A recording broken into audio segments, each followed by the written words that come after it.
I always say I wish I learned things a little faster. So I also started my company when I was, very young.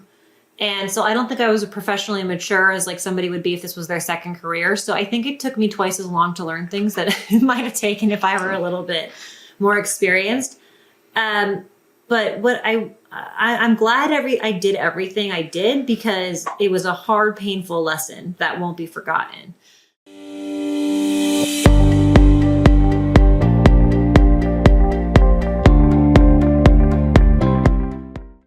Welcome back to Fingerprints on Success, the show where we dive into the minds of trailblazers, innovators, and leaders transforming their industries.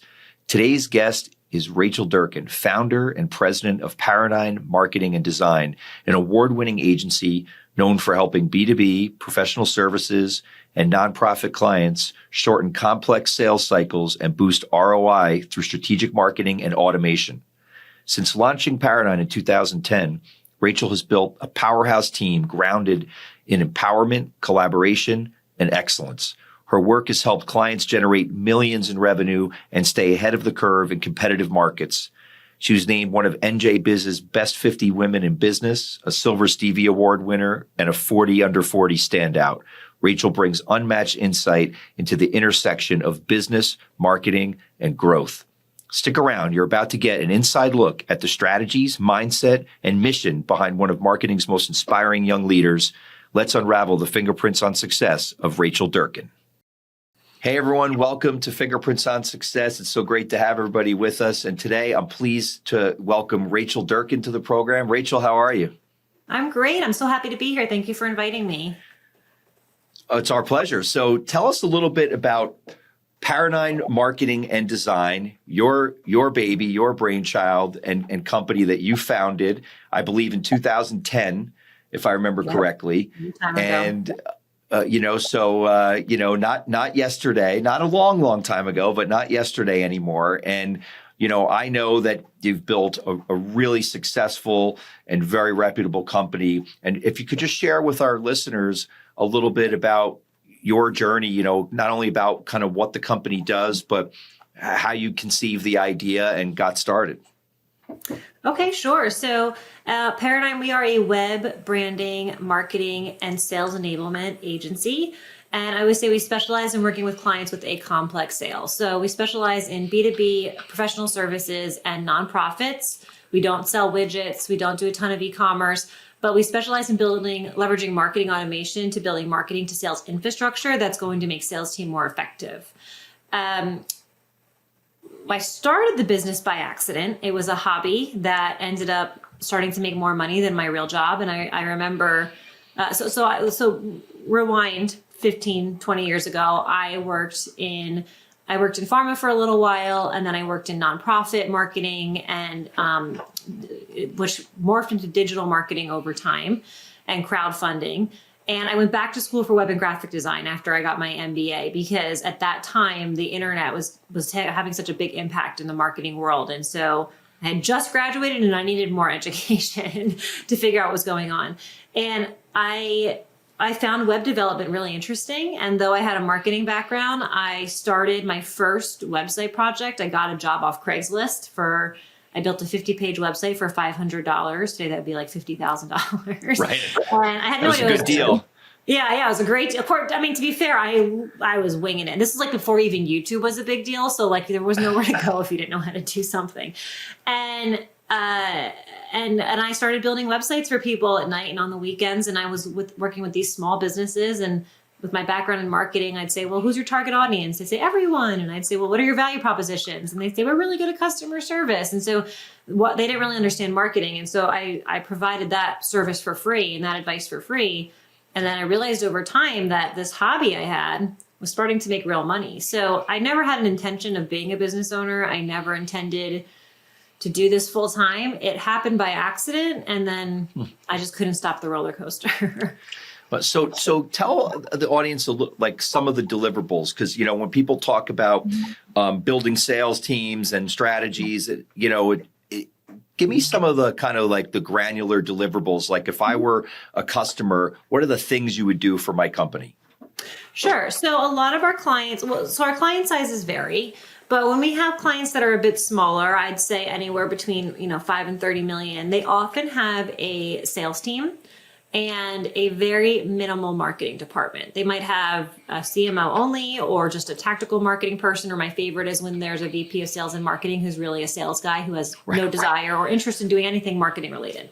And so we come in and we supplement that marketing team, I always say, with what they don't like doing, what they're not good at, what they don't have time for. Because marketing is so many things. It's SEO, it's messaging strategy, it's social media, it's traditional marketing channels, email marketing, A/B testing, metrics, all of AI now, marketing automation with your CRM system. And when you're a smaller or a mid-sized business, it doesn't make sense to have a marketing team of 20 professionals who are good at each of these things. It makes sense to have an agency that you can use each of these skills as needed to maximize your impact and your growth strategy. And so that's really what we do. And some clients come to us just for website development and SEO optimization and integrating their tech stack. Other clients come to us. We're working with a government agency right now to do their rebranding strategy, both their logo and their website and their materials and their signage. And then we work with clients as their outsourced marketing department. Okay. So really, you could create if I don't have a marketing department, you could create a turnkey approach, all the deliverables, helping Correct. me build out social media, basically anything that I need. That's right. So we look at, in the SMB market, every penny counts. And so, we're not Coca-Cola. You're not going to invest millions of dollars in campaign strategy. So we have to look at what are the long-term and short-term goals that we need to accomplish? What are our KPIs? And then what are the steps we're going to take to get there that achieve both short-term and long-term strategies? Okay. So going back, 15 years ago, this part-time thing that, turns into, a career, a business, unexpectedly. But, since then, you've grown the business dramatically over this period of time. And I know that you received many awards. One of the things people always talk about is scaling. Mm-hmm. Like how, you started out, it was you. Mm-hmm. And then it obviously grows from there, right? More deliverables, more people. How did you go about scaling your business to be able to serve, on such a broad scope? And I assume you have clients all over the country. We do. It was not easy. I actually, it's one of those things that every failure taught me a lesson, but man, did I fall down a lot. So scaling is a couple things. The one most impactful moment for me, I was a chronic micromanager. Nobody could do anything better than I could, right? I can do things faster. I know what needs to be done. I can make decisions quicker. I don't have to run it by anyone. But, you can be, if you're a jack of all trades, you're an expert of none. And so there was two things that really helped me to scale. And the first was, somebody once said to me, you cannot get to second base with your foot still on first. You've got to leave safety behind, embrace risk, and jump to, go from what's safe and what's it's working for now, but it's not going to work to get to here. Give it up and move on.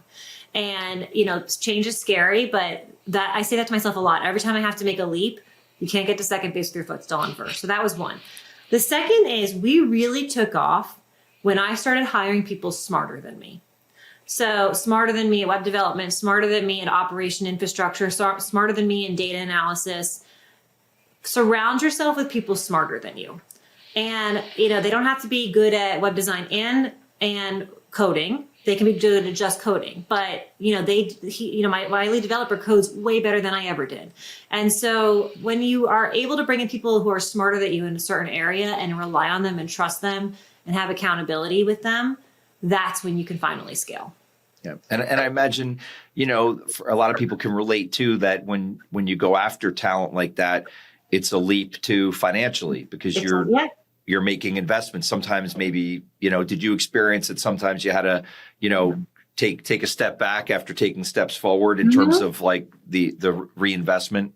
Oh yeah. You have to make, I remember when I hired my first employee years and years ago. And I've always been a financially pretty responsible, as adverse to risk as a business owner can be. I was financially. or I am financially. But I remember when I hired my first employee, and a year in, she was getting a mortgage on her house. I was like, holy crap. I don't know if I can curse on this.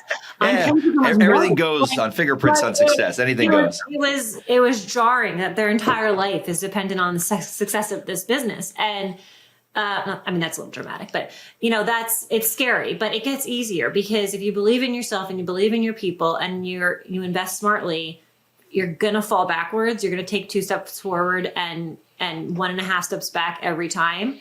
But if you don't keep going forward, you're not going to actually get where you want to go. Yeah, without a doubt. And, when you think back, do you think that, because sometimes this happens like almost on accident or it's intuitive and you don't even realize it, but do you think that you had any kind of philosophies or guiding principles that when you think back now, you say, it's because I approach things this way, or it's because I had this mindset that I think it contributed a lot to my success? I think, and again, this took me years to figure out, but when you can work on something and not in something, and look at things objectively and not emotionally, that's what contributes it. I'll give you an example. Today, we had a challenge. I addressed a challenge with my leadership team, and there was emotions involved. But you have to step out and look at everything objectively. This is a long-term goal. This is a short-term goal. The emotions are they have to not matter when you're making the decision. And so I think taking a step back every time there's a problem and reevaluating goals each time, what was I really trying to accomplish from the beginning? It got convoluted, but what are we trying to get to? Maybe we need to turn left instead of keep going straight. And so not being scared to make big, unemotional decisions and looking at things from a macro level, I think is really important to success. Because another example I've seen is, I've made this mistake several times, you make a decision and you move forward and you want it to work, right? You don't want to be a failure. You don't want to have, to admit that you messed up or that your initial idea didn't work. And you keep banging your head against the brick wall, hoping it's going to open. And if it does ever open, it's going to open this much, a tiny amount, right? So I think admitting that something that you've invested 3 months in or hundreds of thousands of dollars in, or isn't going to work, and being okay with saying, all right, well, that didn't work. Let's try something else. I think doing that early and often and admitting defeat and mistakes and saying, okay, I learned something and moving on, that is what makes you successful. Yeah. So you have an example of like where, because I know that I could think of things, sometimes it's people too, right? Like I could think in my career, I've been all in on a person, and you start to kind of feel you don't even realize how much energy and soul sucking. I equate it to fires putting out. I'm putting so much energy into this fire that's bigger and sucking the life from me that I don't realize there's 4 fires getting lit behind me, right? So your attention isn't as focused. And I have a lot of examples of that. I have examples of that of employees that have come and go over the years. I have examples of that with clients. I always tell this story. I had a favorite client, wonderful. We were there with them for years and years and years, through growth, through acquisition, through, they got, PE funding and mergers, and we were emotionally and, professionally invested in this company because of the relationship. And they were also a big part of our revenue stream. We had entire teams dedicated to them, and we grew up together. And when after a couple, acquisitions, it got really messy. Leadership left. And for a long time, I put a lot of energy into trying to make that work for financial reasons and for emotional reasons. And I remember I used to get emails towards the end from them, and my stomach would hurt. I'd be cooking dinner and an email went through my phone. It would ruin my whole night. And I didn't even have to open it. It would just ruin my whole night. Yeah. And when it finally went away, it was, this goes back to that example of holding on to something for so long. It was so much of a relief. I was able to help the sales team so much more. I was able to focus on infrastructure growth so much more. I took all my energy out of this dying thing that was sucking the life out of me, and I put it into opportunity and growth. And I was happier. The company was happier because it was growing and it was prosperous. And so I think one of the biggest things that can be a problem is holding on to things for too long. And that's the opposite. Everyone thinks they fail if they let go of something or quit. sometimes quitting is the right way to go. Interesting. Yeah. Like kind of knowing when things are working and when they're not. It's like an art, Yeah. because if you walk away too early, you miss an opportunity. But if you walk away too late, it sucks the life out of you. And that distracts you as a business owner, especially from all the other things that you could be doing. Yeah. It's constantly evolving and adapting and changing. The change is constant. I think that's a great point too, that when, in business, when you're not constantly evolving, you get stagnant. And, obviously when you're in the opposite of growth, it's dying is the opposite of growing, right? So I was just on a call with a client and we were talking about their year one strategy for something. And he's like, well, that all sounds great, but what are we going to do year two? And I was like, well, first of all, let's get through year one.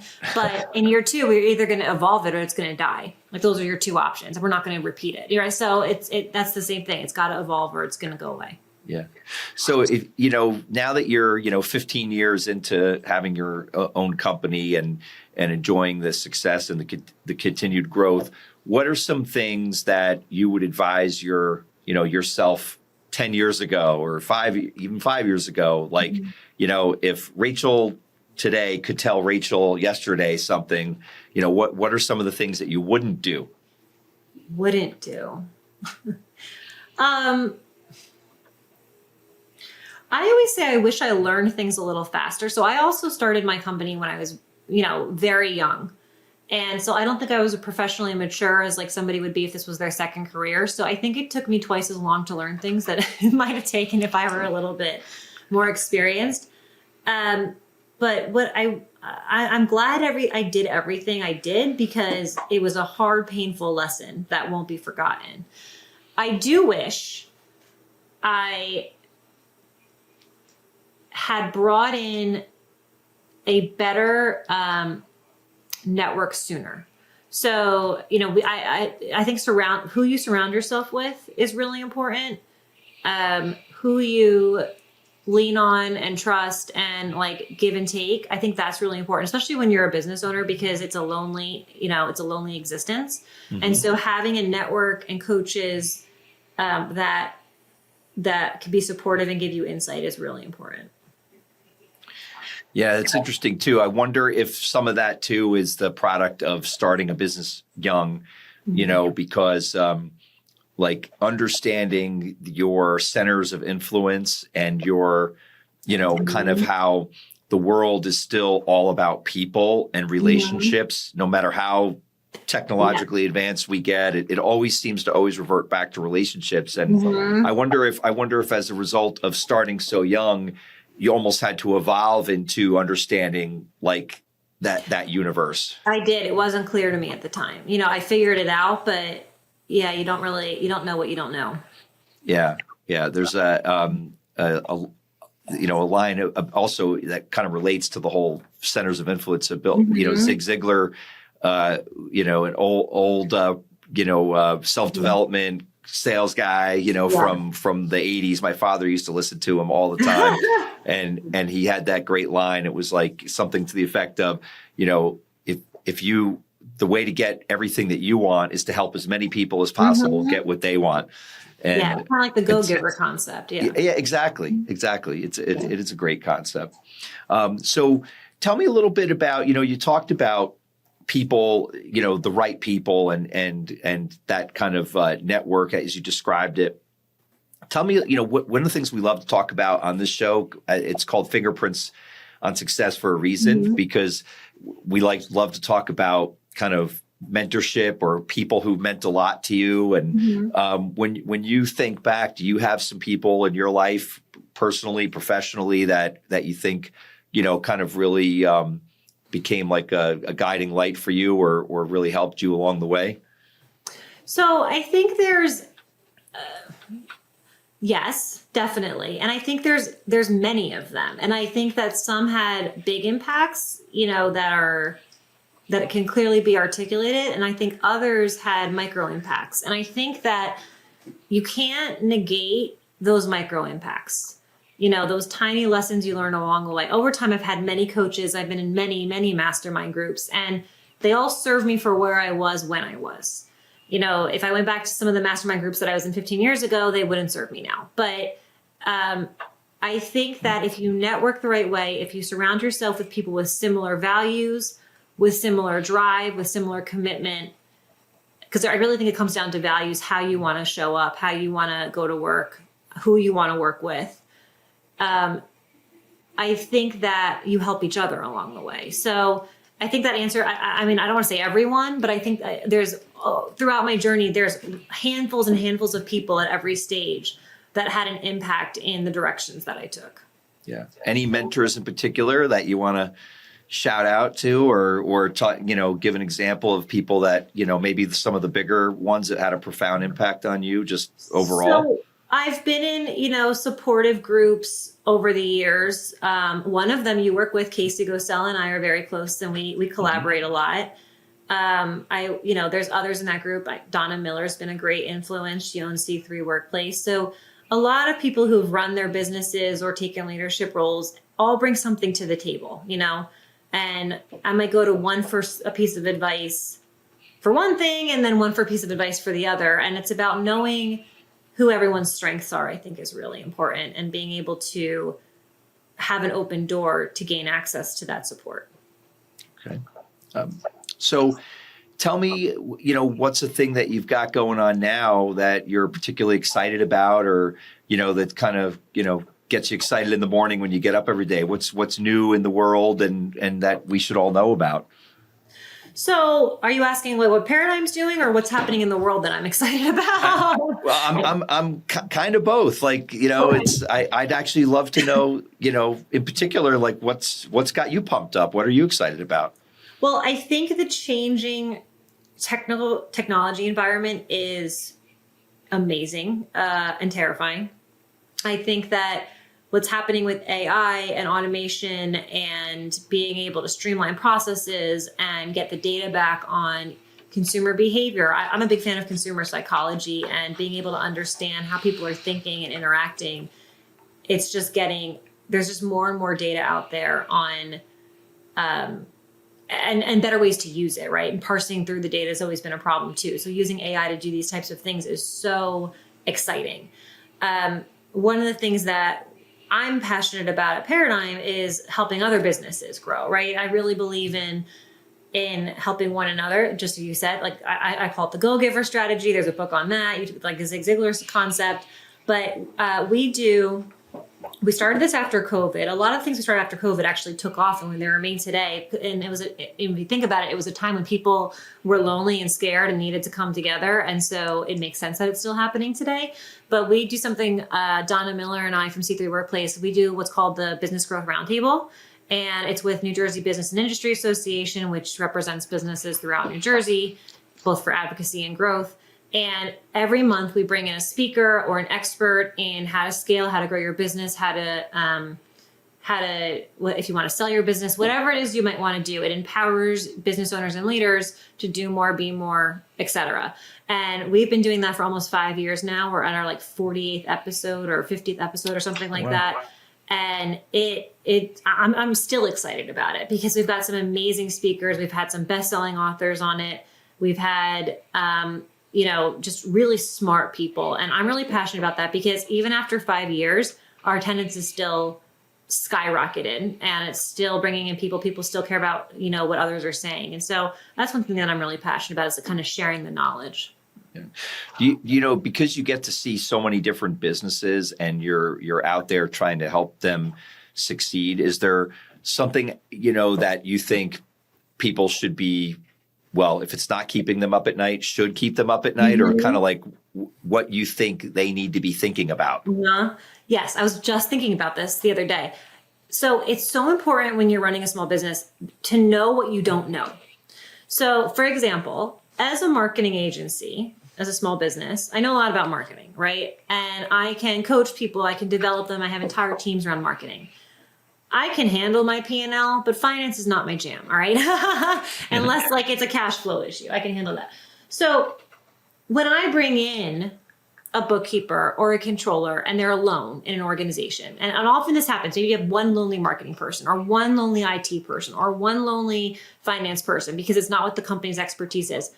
bring in help for those people, bring in consultants for them to think with, bring in a support system. Because what I've seen is you've got one person who's expected to know it all in an industry. If I have one finance person in my company, I'm expecting them to know everything there is about financing and tax requirements. And we employ people in 11 different states. So they've got to keep up with the requirements of those 11 different states.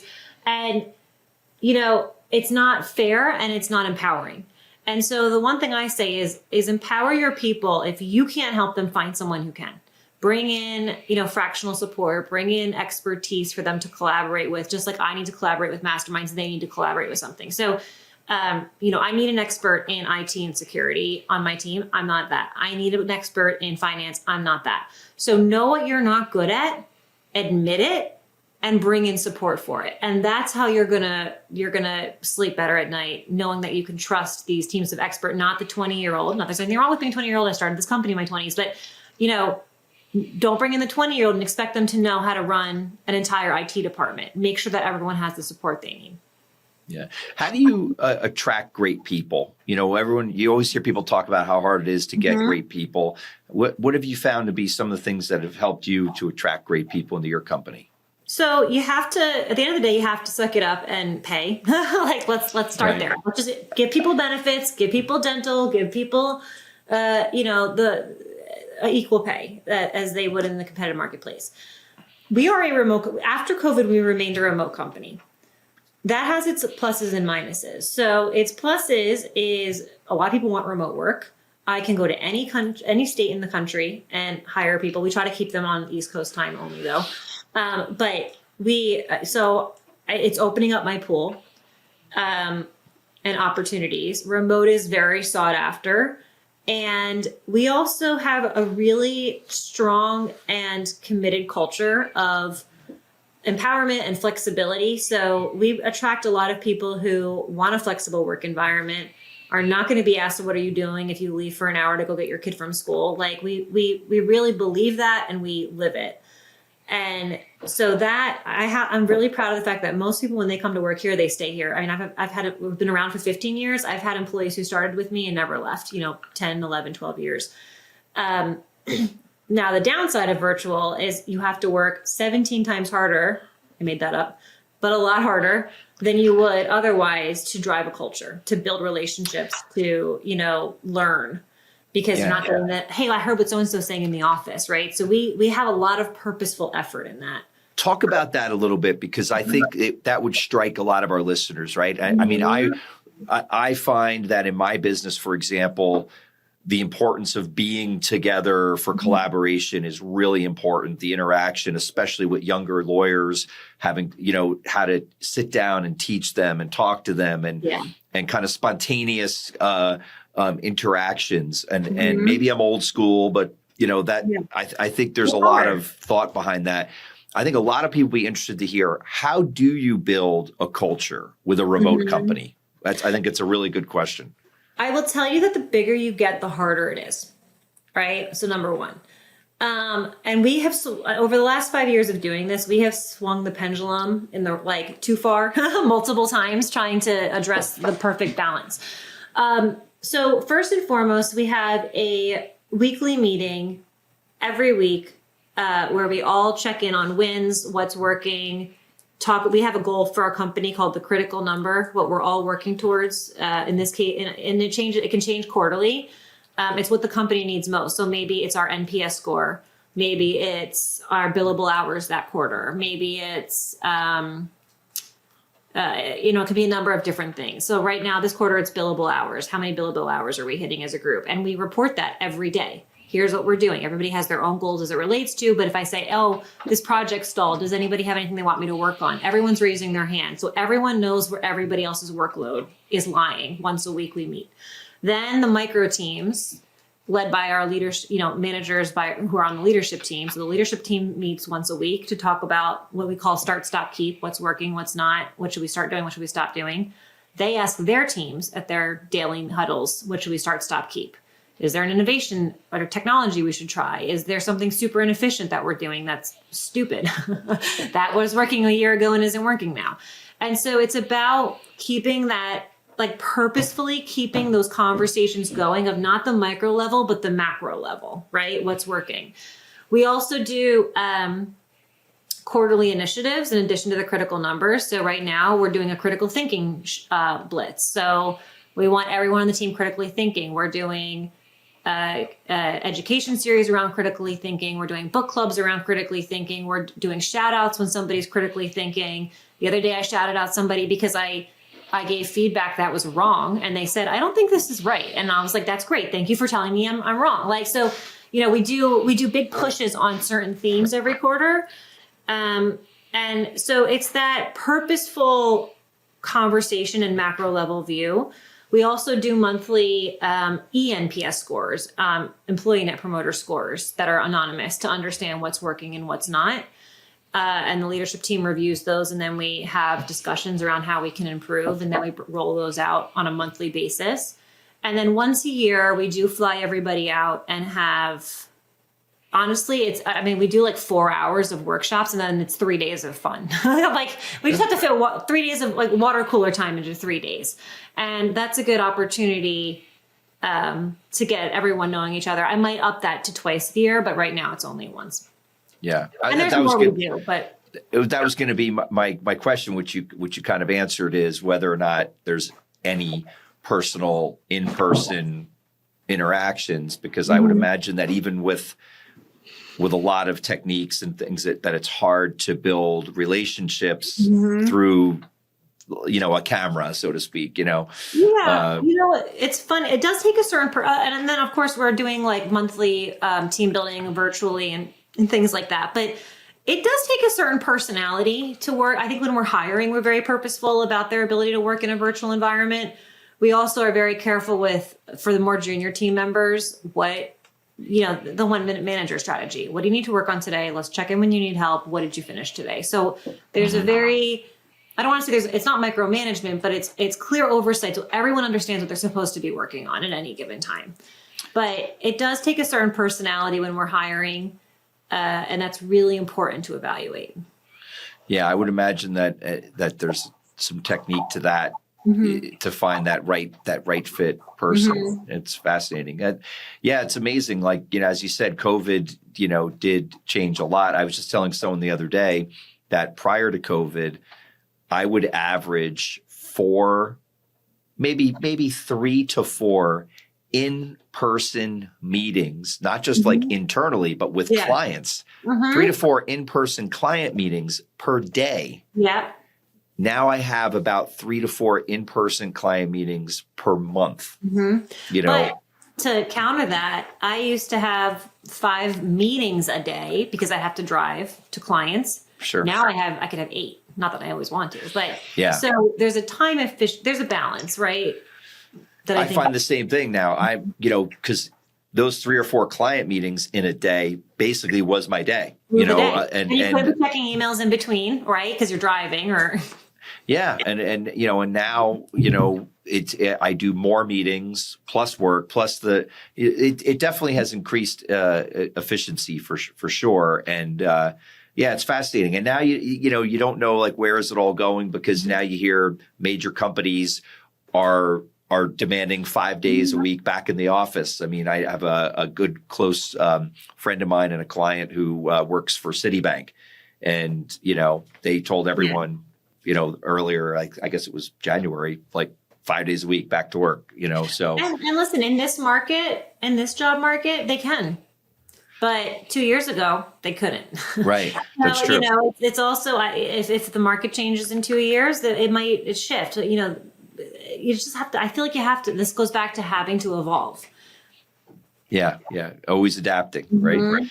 Yeah. So fun question. What's something that people would be surprised to know about you?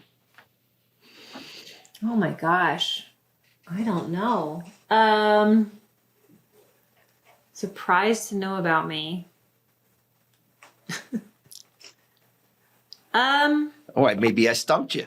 You did stump me. After college, I spent some time volunteering in Africa. Oh, that's cool. I have a funny story. I got in trouble. So I was weighing babies for the World Health Organization. And first of all, in this village, they did not they did not trust us because we were like the first white people they had ever seen. So we were already not welcome.